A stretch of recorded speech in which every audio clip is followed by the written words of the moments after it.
ബംഗളൂരുവിൽ പെൺമക്കളെ രണ്ടാനച്ഛൻ കുത്തിക്കൊന്നു. ഹെബ്ബാളിന് സമീപമാണ് സംഭവം. കൊലപാതകത്തിന് ശേഷം ഒളിവിൽ പോയ ഡെറാഡൂൺ സ്വദേശി അമിത് മോഹനായി പോലീസിന്റെ തെരച്ചിൽ ഊർജിതമാണ്.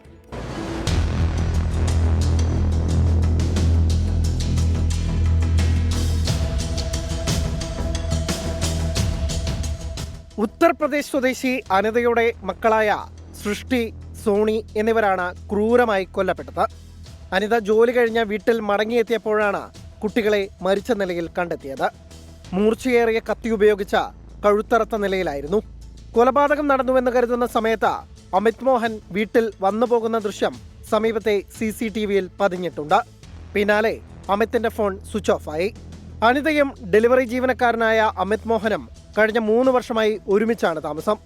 പെൺമക്കളെ കൂടെ താമസിക്കുന്നതുമായി ബന്ധപ്പെട്ട തർക്കങ്ങൾ ഉണ്ടായിരുന്നുവെന്നും നിസ്സാര കാര്യങ്ങൾക്ക് അവരെ ഉപദ്രവിച്ചിരുന്നതായും അനിത പോലീസിന് മൊഴി നൽകി. ഒളിവിൽ പോയ പ്രതിയെ കണ്ടെത്താൻ പ്രത്യേക സംഘത്തെ രൂപീകരിച്ച പോലീസ് അന്വേഷണം ഊർജിതമാക്കി. 24 ബംഗളൂരു.